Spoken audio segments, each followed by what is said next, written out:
just hear testimonies and to get around people with testimonies and say, take heed, use that, even for stories and things like that. I incorporate in sermons, just build connections. Like I can use your story, like a guy that grew up, had a speech impediment. Now he has one of the most thriving podcasts, one of the most fun. Like normally the podcast I lose interest because it gets boring. Like I haven't been boring one time for not even 30 seconds.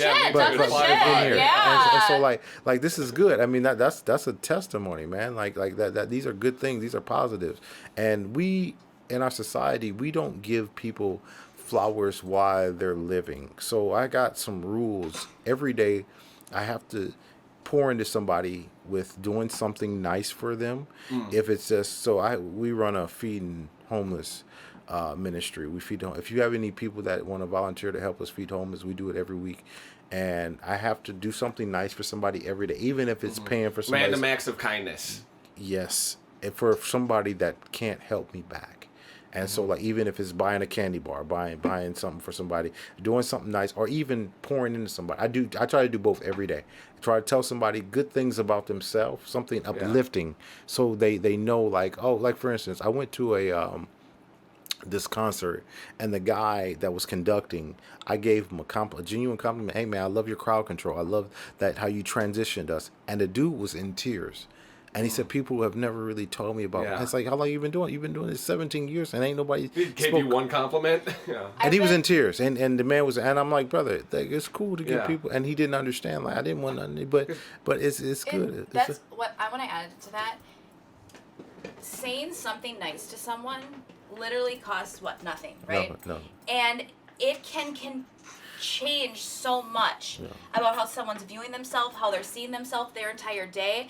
Or even there's times that you hear where someone is about to commit suicide and a stranger just says something nice. And I think more people should go out of their way and just be nice to people. Hear about people's story, inspire them. I'm reading Proverbs right now, and there's so much talking about how our words can be used to plant seeds within people. Plant seeds. Too many people focus on your failures and other people's failures. Instead of, I love how you said you ask people, what's the wisest thing you've done? Not what's your biggest failure. No, it's what's the best thing you've done. And too many people, it's easy to get obsessed with your failures, especially like, I don't know, say we do a podcast and we just kill it, but there's one part where I stumbled on. You know what I mean? I'm the type of person, like, I'm a perfectionist, so that even though the 2 hours was great, but that 30 seconds will be haunting me for the hold on, I have a story to end add to that. There's this wrestler that was like one of the greatest wrestlers of all time,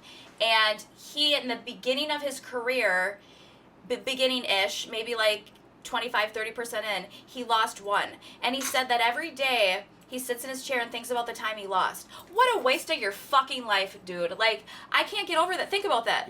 He's one of the greatest of all time, and he spends, I just thought, I had to bring that up. Think about that. This guy spends his life thinking about the one time he lost. Keep it moving.